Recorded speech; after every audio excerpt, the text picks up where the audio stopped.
Welcome back. बात हो रही है अब मुलाकातों की, और अगर हम मुलाकातों का कहें तो अस्करी क़यादत से कौन मुलाकातें कर रहा है और क्यों कर रहा है। शेख रशीद साहब ने एक नया पिंडोरा बॉक्स खोल दिया और वो ये कह रहे हैं कि हर हफ्ते एक पॉलिटिकल लीडर को मैं एक्सपोज करूंगा और बताऊंगा कि वो कब, कहाँ और कैसे उसने मुलाकात की।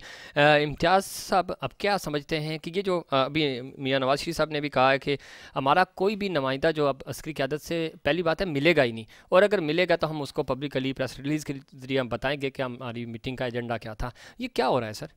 देखिए ज़फ़ीर, लोग ये समझ रहे हैं कि शेख रशीद बड़ी जुर्रत का काम कर रहे हैं जी। इस पे मैं डिबेट करने को तैयार हूँ। शेख रशीद मेरे बहुत ही मुकद्दस इदारे के खिलाफ कैंपेन चला रहे हैं। कैसे सर? इस तरह से सर कि गवर्नमेंट ये कह रही है कि शहबाज शरीफ और फलां करप्ट है, ठीक हो, आर्मी चीफ उनसे मिल रहे हैं। ठीक। ये बात हिडन रहती है, लेकिन हुकूमत का एक नुमाइंदा, हुकूमत का वफाकी वजीर आके बड़े धड़ल्ले से इसको डिस्क्लोज करता है सियासतदानों को मलाइन करने के लिए। लेकिन मैं समझता हूँ ऐसा नहीं है। ठीक। ये पाकिस्तान में तो समझ सकते हैं आप कि ये हो गया होगा, लेकिन इंटरनेशनली इदारे लिखते हैं, सिर्फ ममालिक नहीं लिखते, यूएनओ भी लिखता है, यूएनओ से मुतालिक इदारे भी लिखते हैं। ठीक है। जब हमारी इस्टेब्लिशमेंट बातचीत के लिए जाती है तो वो ऐसे करके रखते हैं सामने। तो मेरी जिस तरह चीफ जस्टिस से थी, मेरी शेख रशीद से हाथ जोड़ के गुजारिश है कि खुदा के लिए मेरा जो सबसे मुकद्दस इदारा है, जिस पे मेरा बड़ा एतमाद है, खुदा के लिए मेरे और मेरे फैमिली के, मेरे बच्चों के सामने उसको इस तरह ना करें, कंट्रोवर्शियल ना करें। ये बताते हैं जनाब, मैं फजलुर रहमान मिले तो फजलुर रहमान भी उससे आगे की बात बताएंगे, एहसन इकबाल ने उससे आगे की बात बताई। कल ही जियो चैनल पर जब आमना सामना हुआ, एक दोनों को बिपर पे लिया हुआ था, एहसन इकबाल आ गए, वो आ गए तो शेख रशीद ने फरमाया आप ये बहुत गलत काम किया आपने, और उसके बाद लाइन ड्रॉप कर दी थी उन्होंने। एहसन इकबाल ने वजाहत कर दी, उसने कहा गिलगित बल्तिस्तान के मामले पर हुई इतना बड़ा क्या है? नहीं, बुराई नहीं, ये शेख रशीद गलत बात कर रहा है ना, शेख रशीद बुरा बना के पेश कर रहा है। हाँ नहीं, जो भी दे रहा हूँ, उसने बोला कि जी गिलगित बल्तिस्तान के इशू के ऊपर बात हो रही थी, वो हमारी जिम्मेदारी है कि जब जब हमारे लोग चाहें, हमारी फोर्सेस चाहेंगी, हम उनके पास जाएंगे। दुनिया भर में ऐसा होता है, लेकिन शेख रशीद ने पहले उसको मलाइन करके, पॉलिटिशियंस को मलाइन करके पेश किया कि जनाब एक जानिब एपीसी करते हैं और दूसरी जानिब ये करते हैं। पूरी दुनिया में इसी तरह होती है, ये हमारे मुकद्दस इदारे को क्वेश्चन बनाते जा रहे हैं। लेकिन क्या आप नहीं समझते हमारे जो मुकद्दस इदारे हैं वो भी मॉनिटर कर रहे होते हैं, उनको शेख रशीद के इस बयानिए को वो फॉलो नहीं कर रहे, या उनको नहीं पता कि वो क्या कर रहे हैं? जुमला नहीं कहना चाहता, मैं इस पे जुमला नहीं कहना चाहता, ठीक है ना। उसकी वजह यह है कि शेख रशीद समेत कई एक लोगों ने, मिसाल के तौर पे असद उमर साहब ने एक रोज पहले जो एक जम्मे गफीर वुज़रा की प्रेस कॉन्फ्रेंस थी, पूरा पैनल बैठाया, उसमें सीपैक के सरबराह के हवाले से जो बात की उन्होंने उनकी तारीफ नहीं की, पूरी दुनिया में उन्होंने सीपैक को क्वेश्चन कर दिया। और उन्होंने कहा जनाब वो तो ऐसे हैं, वो उन्होंने, और फिर उन्होंने उसका नहीं, तभी उन्होंने जुमला कहा, बोले मुझे तो पता ही नहीं था कि ये सिर्फ एक ऑफिसर है। मुझे तो अपोजिशन ने बताया कि सदर्न कमांडर के तौर पे उन्होंने तो हुकूमत तब्दील कर दी थी, जबकि खुदा के लिए हमारे इदारों को ऐसी बातें मीडिया, और ये सख्ती से इसका नोटिस तमाम इदारों को लेना चाहिए। बिल्कुल सही कह रहे हैं आगा मसूद साहब। आप समझते हैं कि फजल रहमान साहब के गिरफ्तार होने की खबरें आ रही हैं कि उनको गिरफ्तार किया जाएगा नैब केस के हवाले से, तो आपको लगता है कि एक तो ये कि टाइमिंग्स ऐसी हैं कि उनको गिरफ्तार करने के बाद जो प्रोटेस्ट होगा मुल्क में, और हमारा मुल्क इस वक्त है मुतहम्मिल, हो सकता है इस तरह के किसी भी बड़ी हाई प्रोफाइल गिरफ्तारी का? देखिए, पहली बात तो ये कि कोई मैं नजूमी नहीं हूँ कि मैं आपको बता दूं कि वो गिरफ्तार हो रहे हैं नहीं, वो कहा जा रहा है कि हम ऐसे कार्रवाई करने जा रहे हैं। ऐसे भाई माफ कीजिए, शहबाज शरीफ के बारे में क्या आज गिरफ्तार होंगे, कल गिरफ्तार होंगे? देखिए, मैं बता रहा हूँ आपसे कि बाद असल मैं आपके इस जुमले से इत्तेफाक करता हूँ कि पाकिस्तान जो है ना हालत जंग में है। दूसरी बात ये कि पाकिस्तान मुकम्मल ही नहीं हो सकता कि मतलब ये कि मज़ीद गड़बड़ हो, मज़ीद सियासी खलफशार हो, मज़ीद तनाव हो, मज़ीद कशीदगी हो। लेकिन मैं बताऊँ पाकिस्तान में मसला क्या है। पाकिस्तान में दो चेहरे हैं, एक चेहरा वो कहते हैं ना है कबाब, कुछ नज़र आते हैं, कुछ देते हैं, धोखाबाजी कर खुला। बात असल ये है कि आप अगर आर्मी चीफ से मिल लिए तो क्या हर्ज है? दुनिया में कौन सा मुझे आप मुल्क बता दीजिए, चाहे छोटा मुल्क, पसमानदा मुल्क हो या तरक्की याफ्ता मुल्क हो, देखिए सियासतदान का काम होता है मुल्क चलाना। ठीक है। और ये अगर ये आर्मी चीफ से मिलते हैं तो अस्करी क़यादत जो होती है मुल्क को बैरूनी हमलों से, अंदरूनी साजिशों से बचाती है। ठीक है। तो ये मिल रहे, लेकिन इसके बाद ये झूठ बोलते हैं। देखिए झूठ क्या बोलते हैं, बात यही हो रही कि उसको हाइड क्यों किया जाता है? अगर मिलते हैं तो मिले। देखिए मैं आपको, आप यकीन करें कि इतना झूठ बोलते हैं ये लोग कि अब भाई आप मिल लिए, आपने ठीक है, आप कहते हैं कि हमने फलां बात की, आपने गिलगित बल्तिस्तान में होने वाले इलेक्शन की बात की।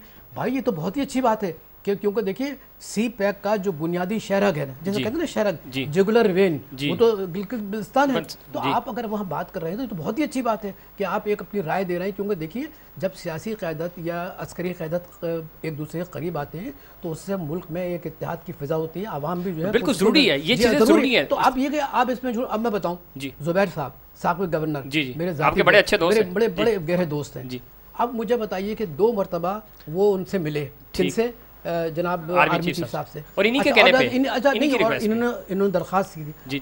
आपको मालूम वो किस लिए गए थे? वो मर्सी पिटीशन लेके गए थे मरियम नवाज की और जनाब नवाज शरीफ साहब की, और आप डिनाई कर रहे हैं कि नहीं मैंने तो, मेरे उनसे 40 साल की दोस्ती है। देखिए आप 40 साल की दोस्ती है ना, आप मुझे बताइए 40 साल की दोस्ती है। इनके वाले साहब भी जनरल थे। जी वो मेरे लिए मोहतरम है, मैं क्योंकि वो इंतकाल कर गए तो कायदे-ए-आज़म ने कहा कि there is no controversy after death, इंतकाल के बाद किसी कंट्रोवर्सी बात नहीं करनी चाहिए। लेकिन जुबैर साहब जो खुद मरियम नवाज के बहुत करीब हैं, उनको तो भले खुल के बात करना चाहिए कि हमने ये बातें की। अगर आप मफाहमत की बात कर रहे हैं तो इसमें हर्ज क्या है? अगर मुल्क के वसीतर मफाद में अगर सियासी तौर पर एक तथहीर होती है, एक उसके अंदर कोई फलाह की उम्मीद होती है, फलाह की रोशनी नजर आती है, तो कौन सी बुरी बात है?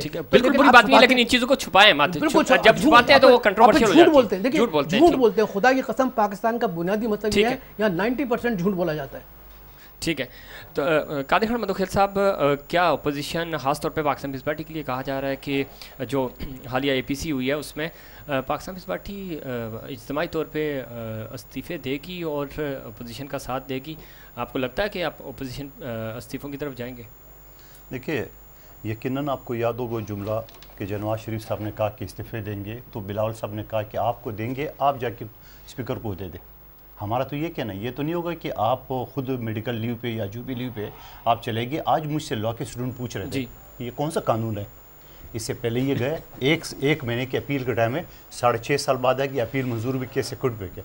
आज दोबारा आज मुझे लॉ के स्टूडेंट, मैं पढ़ा रहा हूँ ऑनलाइन, आज स्टूडेंट पूछ रहे थे मुझसे ये कौन सा लॉ है। मैंने कहा ये पता नहीं कौन सा लॉ है, मुझे खुद नहीं पता।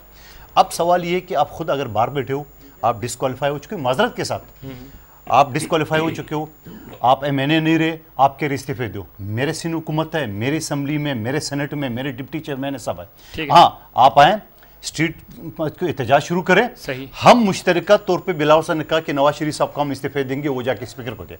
ऐसा तो नहीं हो सकता कि अल्ताफ हुसैन की तरह बाहर बैठे और वहां से पॉलिटिक्स करें।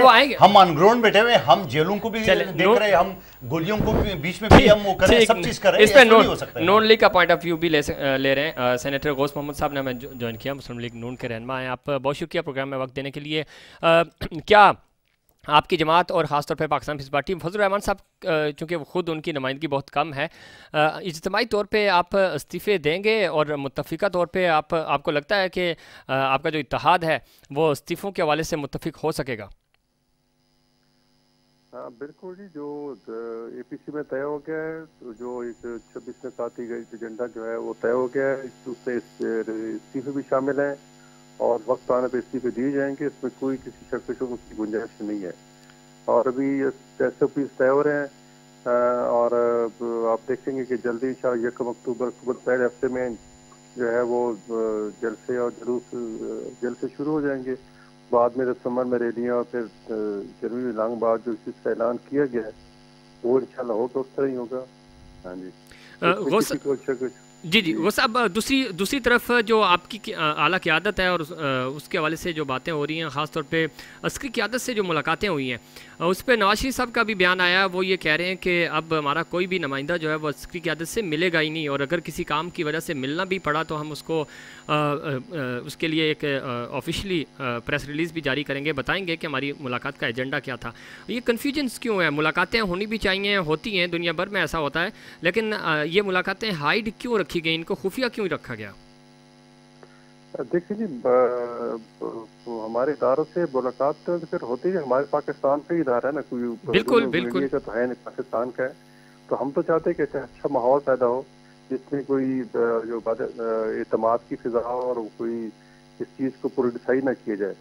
आप देखें ना जी, तो क्योंकि पार्लियामेंट में से हमें पता था कि इस अच्छी फ़ज़ा को सर आपके जो बाकी दोस्त हैं वही ख़राब करते हैं। जब इसको हाइड करते हैं, फिर वो ट्वीट करते हैं, फिर वो रीट्वीट होते हैं, तो मामला थोड़ा सा एंगल होता है, यूँ लगता है कि कोई स्पेशल एजेंडा है।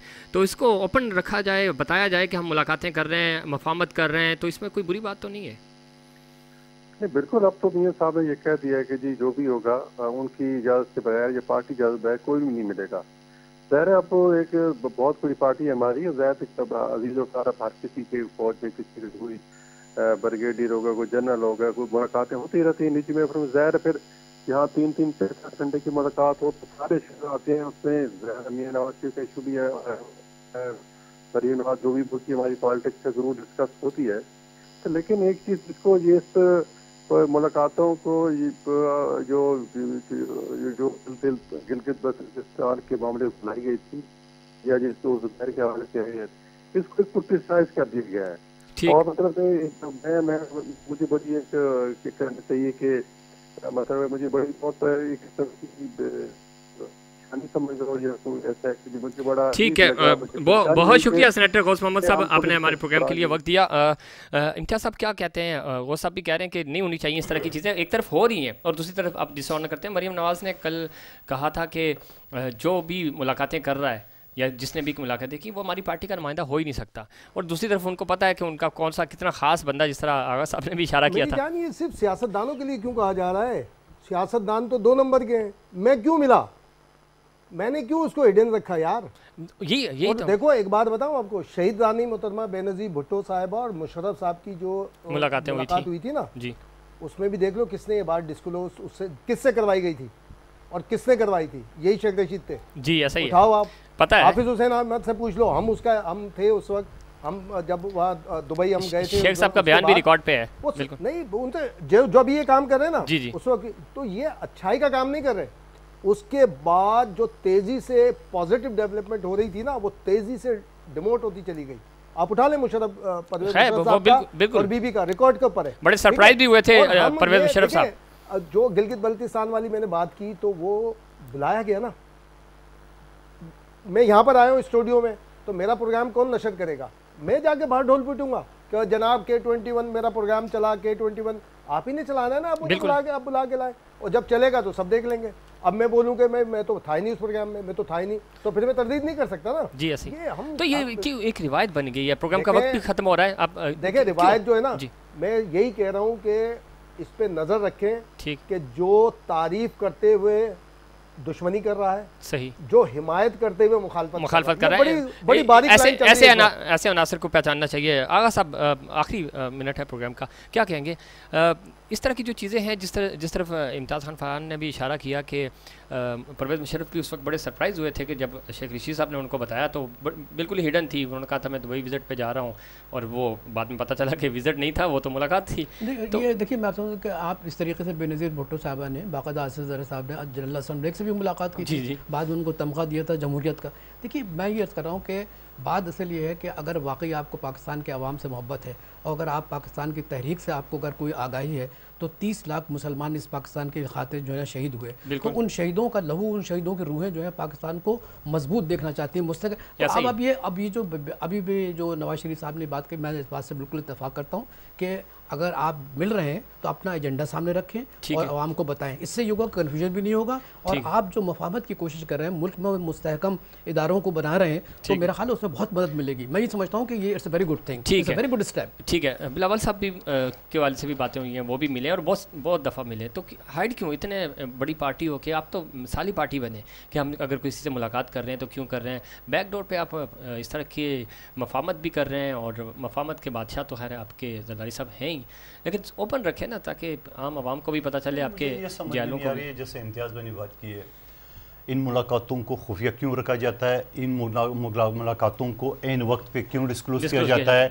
इससे क्या मकसद है, शीदा टेली जैसे लोगों को क्यों पाल के रखा है कि जहां आप इस्तेमाल करो। सवाल ये मुल्क के अदारे आप खुद कंट्रोवर्शियल बना रहे हो। एक शो में मैंने देखा था कि ख्वाजा आसिफ ने उस दिन आर्मी चीफ को फ़ोन किया है, तो इससे क्या ज़ाहिर हो रहा है यार, आम तौर पर हम तो कोर्ट की लैंग्वेज में इसको तो जुर्म कबूल करने वाली बात कर रहा है, ठीक है कि भाई अगर उसने फोन किया तो वो जीत के, बाकी हार गए। बिलावल फोन करता तो वो भी जीत जाता। सवाल ये है कि मैं समझ रहा हूँ कि ये जो मौलाना फजल रहमान साहब की बात की आप जितनी मर्जी है आप करें, अगर पीपल्स पार्टी नहीं होती तो सिंध में कब का अलहदगी का तहरीक या उरूज पे होता, जैसा बलूचिस्तान में। तो आप ये न करें, आपने पहले भी जियाउल ने भी आजमाया और मुशर्रफ ने भी कहा है ये सब चीज करें। आप मेरी बात सुनो, मैं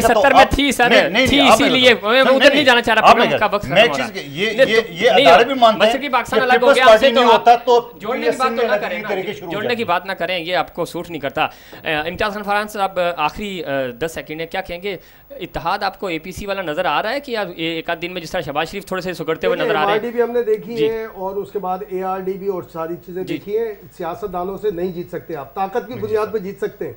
सियासतदान आपस में तो इत्तेहाद करें, हो जाएगी। और इत्तेहाद बहुत सारे इख्तिलाफ जो आपको नजर आते हैं ना, तयशुदा भी होते हैं। ये भी आप बिटवीन द लाइन बोल लो मैं। और दूसरा जो इस्तीफे की एक बात कर रहे थे ना, मैं चलते चलते कहूँ कि कोई भी जमात हो सही, उसको इस्तीफे नहीं देने चाहिए, ठीक है, अंदर बैठ के मुकाबला करना चाहिए, ठीक, इस्तीफे नहीं देने चाहिए अंदर। बहुत शुक्रिया इम्तियाज खान फरहान साहब, आपका बहुत शुक्रिया। कादिर खान मंदखेर साहब आपका शुक्रिया, आगा मसूद साहब आपका भी बहुत शुक्रिया।